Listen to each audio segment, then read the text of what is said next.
Have you ever said something in English that was grammatically perfect, but the person you were talking to still looked a little confused? Oh, absolutely. It's that strange moment where you know you've used the right words, the right grammar, but something just didn't connect. It's like you're speaking the language but not feeling the language. Exactly. It's a super common problem for English learners. You spend years learning vocabulary and grammar rules, but when it comes to a real conversation, you still feel like you sound like a textbook. And that's what we're diving into today.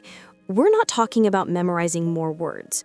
We're talking about the music of English, the rhythm, the flow, the secrets that will help you finally sound more natural in English conversations. Hello, and welcome to a brand new episode of the English Listening Podcast. I'm Harry. And I'm Charlotte. It's great to be with you all today. For our new listeners, our channel is all about helping you improve your English listening and speaking skills through natural, engaging conversations just like this one. We want to help you understand English as it's really spoken. And today, we have a topic that is probably one of the biggest goals for any English learner: how to sound more natural in English. That's right. This isn't about changing your accent. Your accent is a part of who you are. This is about adopting the patterns, rhythms, and small details that make your English sound smoother, more fluent, and more like a native speaker's conversational style. We'll be sharing some powerful, effective tips that you can start using right away. We're going to cover everything from the importance of contractions and intonation to using filler words and understanding the flow of a real everyday chat. So, grab a cup of tea or coffee, get comfortable, and let's get started on this journey to sounding more authentic and confident in your English conversations. All right, Charlotte, let's start with what I think is the absolute foundation of natural sounding English: contractions. What are your thoughts on them? I think they are non-negotiable. Seriously, if you want to sound more natural, you have to embrace contractions. In formal writing, like an academic essay, you're taught to write do not, I am, they have. But in spoken English, almost nobody talks like that. It's so true. It creates a very distinct, choppy rhythm when you don't use them. Let's do a quick experiment. I'm going to say a couple of sentences without any contractions. Hello, Charlotte. I am happy you are here. We will have a good conversation. I do not think it will be difficult. It sounds like a robot from a 1950s sci-fi movie. It's perfectly correct, grammatically, but it's completely unnatural. How would you say that normally? I'd say, hey, Charlotte, I'm happy you're here. We'll have a good conversation. I don't think it'll be difficult. See? The words just flow together. It's smoother, faster, and just easier. It really is. Let's break down the different types. We have the basics that most learners know, like I'm, I am, you're, you are, he's, she's, it's, he is, she is, it is, and we're there, we are, they are. And of course, the negative ones, don't, doesn't, isn't, aren't. These are the bread and butter of casual speech. But it goes deeper than that, right? What about the contractions with have, will, and would? Yes, these are just as important. I've, I have, you've, you have, we've, we have, they've, they have. Saying I have seen that movie is fine, but I've seen that movie is what you'll hear 99% of the time. The same goes for the future with will. I'll, you'll, he'll, she'll, will, they'll. I'll call you later becomes I'll call you later. And then there are the ones that learners often find a bit scary. The would and had contractions, which both use d, I'd, you'd, he'd. So I'd like a coffee is I would like a coffee. But I'd already left is I had already left. Context is key there. That's a great point. And let's not forget the modal verb contractions, which are so common. Should've for should have, could've for could have, and would've for would have. You hear these all the time when people talk about past regrets or possibilities. I should have studied more for the exam. No native speaker would say, I should have studied more in a casual chat, unless they were really emphasizing each word for effect. Exactly. And this leads us to the super casual, informal reductions that you won't see in writing, but will hear everywhere. I'm talking about gonna, going to, wanna, want to, and gotta, got to. Oh, absolutely. These are technically not official contractions, but they are a massive part of natural, fast-paced speech. I'm going to go to the store is the standard spoken form of I am going to go to the store. Using the full form can make you sound like you are over-enunciating or being very deliberate. What do you want to do tonight is so much more common than what do you want to do tonight? Or I've got to finish this report. It's just how the words blend together when we speak quickly. So our advice to listeners is listen for them and don't be afraid to use them. It's a huge green flag that shows you're comfortable with real everyday English. A fantastic tip.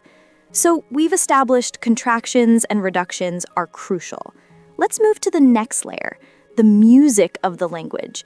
Intonation and sentence stress. This is where the real artistry of sounding natural comes in. I love this topic because it's where emotion and meaning truly live. As you said before, English is a stress-timed language. But let's dig into why we stress certain words. It's not random. The stress words are the keywords that carry the most important information in the sentence.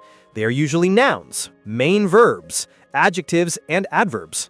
Right, the little grammar words, articles, prepositions, auxiliary verbs, are usually unstressed. They're rushed over. Let's take a sentence. Dogs are the best pets in the world. The key concepts are dogs, best pets, and world.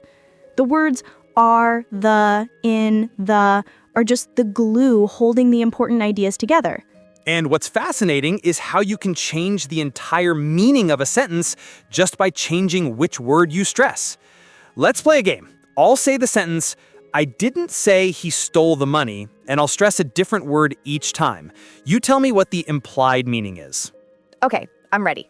I didn't say he stole the money. Okay, so by stressing I, you're implying that someone else said it, but not you. Perfect. What about, I didn't say he stole the money? That implies you didn't say it, but maybe you wrote it, or hinted at it, or thought it. You're stressing the action of saying. Exactly. Now this one.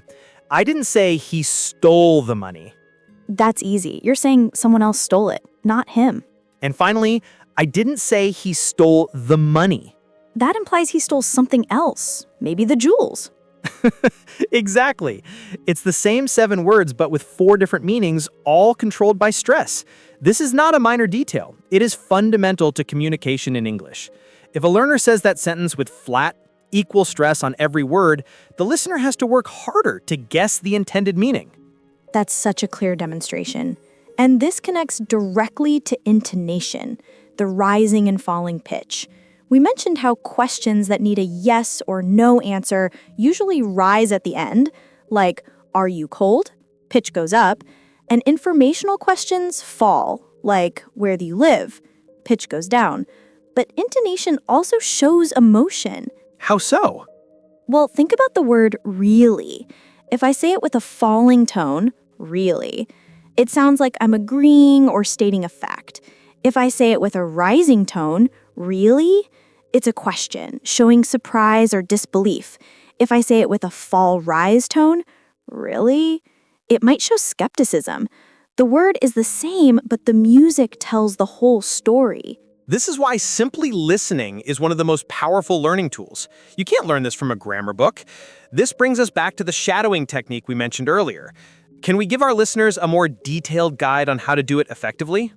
Great idea. Step 1 is to find a short audio or video clip, maybe 30 to 60 seconds, long with one speaker talking in a clear, natural way.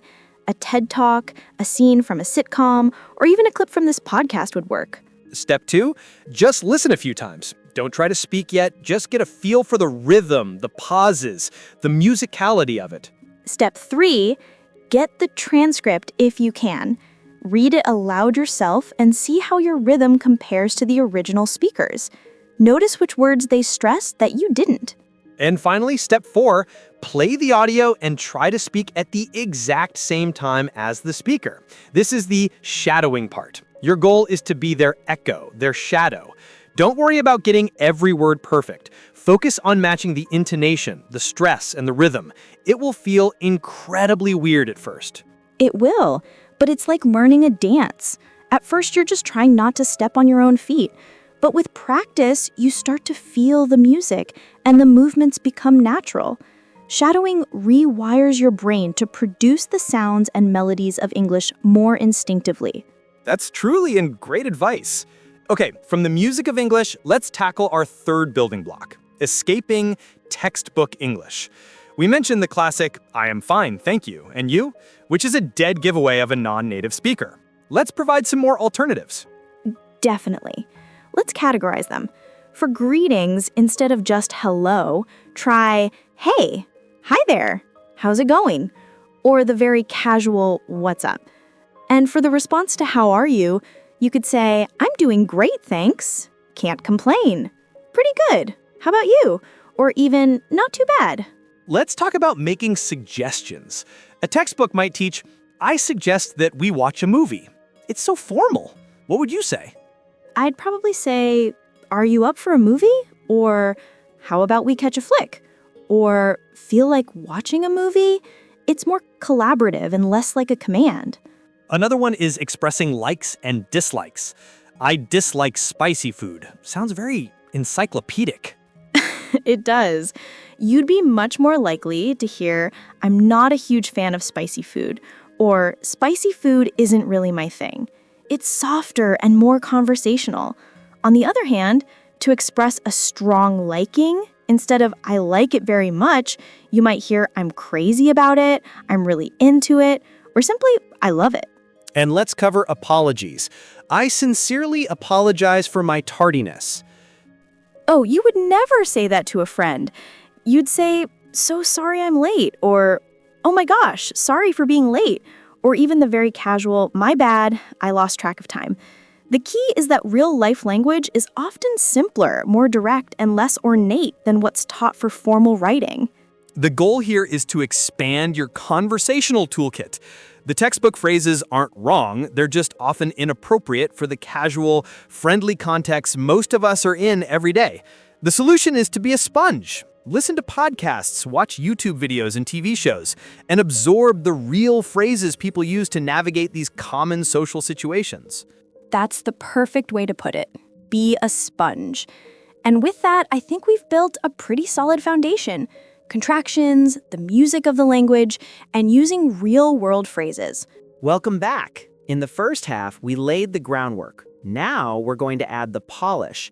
These are the more advanced, subtle techniques that can really elevate your conversational skills from good to great. Charlotte, where do you want to begin this section? I think we have to start with something learners are often terrified of. Filler words. Words like, well, so. Teachers often mark these as mistakes, telling students to avoid them to sound more fluent. But this is a huge misunderstanding of how natural speech works. It's a massive misunderstanding. The truth is, if you have 0 filler words, you sound like you've memorized a script. Native speakers use them constantly. They are verbal placeholders. They are the sound of your brain working. They signal to the other person, hang on, I'm thinking, don't interrupt me just yet. Precisely. Let's break down the functions of the most common ones. And are the most basic hesitation markers. You're searching for a word or an idea. I need to go to the supermarket. It's completely natural. A long, dead silence in that spot would actually be more awkward. Then you have well. Well is a fantastic word. It's often used as a soft launch for a sentence. It can signal a thoughtful response, a disagreement, or a change in topic. If someone asks, did you enjoy the movie? And you reply, well, it wasn't my favorite, that well prepares them that your opinion isn't a simple yes. And what about the big one, the one that gets so much hate, like? It has a bad reputation, especially in American English, for being overused, but it serves real functions in casual speech. It really does. First, it can be an approximator, a replacement for approximately or around. For example, I waited for 20 minutes. It just means about 20 minutes. It's also used as a quotative to introduce what someone said or thought, especially in storytelling. My friend saw it and she was like, no way.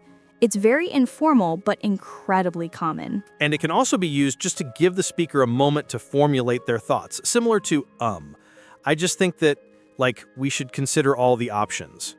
The advice isn't to start using like every 3 words, but understanding its function and not being afraid of it is key. The goal is to find a balance. Exactly. And let's add a few more to the list. You know is a great one for building connection. You use it to check for shared understanding. It gets really cold in the winter here, you know? It invites the other person to agree. I mean is another. It's used to clarify or rephrase something you've just said.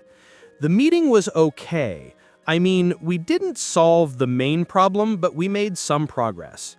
It lets you refine your thoughts as you speak. So the big takeaway here is do not aim to eliminate filler words. Aim to use them naturally and intentionally. A thoughtful well or a clarifying I mean makes you sound more human and relational. An awkward, long silence while you search for the perfect word is actually less natural. Couldn't agree more. Okay, moving on from the words we use when we pause, let's talk about the words themselves. Specifically, the jump from single vocabulary words to phrasal verbs and idioms. Ah, yes. This is often what separates an intermediate speaker from an advanced one. A textbook teaches you the Latin-based formal verbs like to exit, to enter, to investigate. But real conversation is built on phrasal verbs, to go out, to come in, to look into. Let's give some clear examples. A learner might say, I need to collect my friend from the airport. A native speaker would almost always say, I need to pick up my friend from the airport. Or instead of I will telephone you tomorrow, it's I'll call you up tomorrow. Instead of he canceled the meeting, it's he called off the meeting. Using these phrasal verbs is an instant signal that you're comfortable with informal English. The best way to learn them is thematically. For example, let's take the theme of socializing. You don't just meet your friends, you hang out with them. If you haven't seen them in a while, you catch up. You might get together for dinner. If you meet them by chance, you run into them. Learning them in these related groups makes them much easier to remember and use. That's a brilliant strategy, and the same applies to idioms. These are phrases where the meaning isn't obvious from the individual words. They can seem impossible to learn, but they add so much color to the language. I agree. A learner shouldn't feel pressured to use dozens of them, but understanding the most common ones is crucial for listening comprehension. For example, if your boss tells you to think outside the box, you need to know that means to think creatively, not literally look for a box. Let's cover a few common ones. If someone is feeling unwell, they might say they're under the weather. If something is very expensive, it costs an arm and a leg. If you agree with someone completely, you've hit the nail on the head. And my advice is the same as with phrasal verbs. Learn them from context. When you hear a new idiom in a movie, pause it. Look it up. See how it was used. Maybe keep a little notebook. Don't just memorize a list of idioms, because that can lead to using them in the wrong situation, which can sound even more unnatural. That's so true. Okay, we've talked about the words we use. Now let's talk about how we interact in a conversation. It's not a monologue. This brings us to active listening and mirroring. This is perhaps the most overlooked skill, but it's so critical. Sounding natural isn't just about what comes out of your mouth, it's about how you react to what goes into your ears. Active listening is about showing the speaker you are 100% with them. The simplest way is with those little interjections we mentioned. Right, wow, gotcha, interesting. Let's demonstrate. Harry, tell me what you did yesterday and I'll be a bad listener. I'll be completely silent. Okay, so yesterday I decided to try that new hiking trail up by the lake. It was much steeper than I expected, and about halfway up, I saw a huge deer just standing on the path. Charlotte. Silence. It feels like I'm talking to a wall. It's so awkward. I don't know if you're listening, if you're bored, if my microphone is off. It makes me want to stop talking. Exactly. Now, you start again, and I'll be an active listener. So yesterday, I decided to try that new hiking trail up by the lake. It was the one we talked about? Yeah, that's the one. It was much steeper than I expected, and about halfway up, I saw a huge deer just standing on the path. Wow, really? How close were you? See, it's a million times better. Your little responses are like fuel. They encourage me to continue and tell a better story. And that last question leads us to mirroring and echoing. I took the key words from your sentence, a huge deer, and I used them to form my question. This does two things. It confirms I was listening carefully, and it prompts you to give me more detail about the most interesting part. It's such a simple but powerful technique. If a friend says, "I'm exhausted. I was stuck in a 3-hour meeting this afternoon," a great response would be, 3 hours? That sounds brutal. You're echoing the key information to show empathy and engagement. It also takes the pressure off you to come up with some brilliant original thought. Just latch on to what the other person said. It keeps the conversational ball rolling back and forth effortlessly. And one last point on this before we move to our final topic. Let's touch on cultural context. This is the invisible layer that surrounds every conversation. Sounding natural in English is not just about using the right words and rhythm, it's about using them in a culturally appropriate way. This is such a big and complex topic, but we can offer some key insights. For instance, the concept of directness varies hugely. In some cultures, being very direct is a sign of honesty. In many English-speaking cultures, particularly in the British, being too direct can come across as rude. A classic example is making a request. A direct request is close the window. An indirect and often more polite request would be, would you mind closing the window? Or, gosh, it's a bit chilly in here, isn't it? Which is a hint for someone to close the window. Precisely. Another huge cultural point is small talk. In many cultures, you get straight to the point. In countries like the US, UK, and Australia, starting a conversation with a stranger or a colleague with a bit of light, meaningless chat is a really important social ritual. It is. It's about building rapport before you get to the main topic.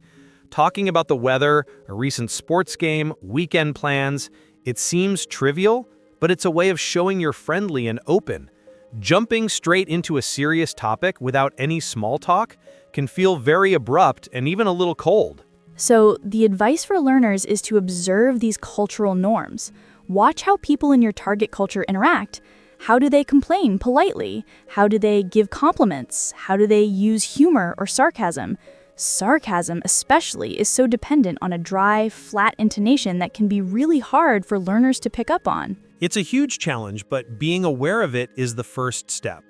Understanding that a flat, "Great, that's just what I needed," might actually mean the opposite is an advanced listening skill. It's about listening not just to the words, but to the music and the context behind them. Absolutely. And that feels like the perfect place to wrap up our main discussion. We've gone from the nuts and bolts of contractions all the way to the subtle art of cultural understanding. This is the full picture of how to sound more natural in English conversations. Wow, we have covered a lot of ground today. I feel like we've built a complete toolkit for our listeners. Charlotte, could you do a quick summary of the key takeaways from our conversation? I'd be happy to. So we broke down how to sound more natural in English into several deep dive areas. First, we stressed the absolute necessity of using contractions of all kinds, from basic ones like I'm and don't to more advanced ones like shoulda, and even informal reductions like gonna and wanna to make your speech flow smoothly. Second, we explored the music of English. This included mastering sentence stress to highlight key information and understanding how intonation, the rise and fall of your voice, can change the entire meaning and emotion of a sentence. We recommended the shadowing technique for practice. Third, we gave concrete examples of how to move beyond stiff textbook English by using more common, casual, and modern phrases for everyday situations, like greeting people, making suggestions, and apologizing. That was the foundational half, and then we moved into the polishing techniques. Exactly. In the second part, we demystified filler words, explaining that things like well, and I mean are not mistakes, but natural tools for thinking while you speak. Next, we highlighted the importance of graduating to common phrasal verbs and idioms, which add color and authenticity to your language, suggesting you learn them thematically and in context. Then, we demonstrated the power of active listening. We showed how using small verbal cues like and the technique of mirroring what the other person says can make you a much more engaged and effective conversationalist. And finally, we touched on the crucial invisible layer of cultural context, discussing how things like directness, small talk, and humor can profoundly impact how natural and appropriate you sound. That's a perfect summary. The main message here is that sounding natural is less about knowing thousands of words and more about how you use the words you already know. It's about rhythm, flow, interaction, and cultural awareness. And that brings us to the end of today's episode. We hope you found these tips helpful and feel more confident about making your English conversations sound more natural. The key is practice. Don't try to change everything at once. Pick one or two things from our discussion today. Maybe it's focusing on using more phrasal verbs or practicing active listening with a friend, and focus on that for a week. Small steps lead to big progress. That's great advice. We would love to hear from you. What's one thing you're going to try after listening to this episode? Let us know in the comments below the video. And if you enjoyed today's episode and want more conversations to help you improve your English listening skills, don't forget to subscribe to English Listening Podcast. Leave a comment and share it with your friends who are learning English. Our support means the world to us and helps our channel grow. Thanks so much for listening. We'll talk to you in the next one. Bye for now. Goodbye, everyone.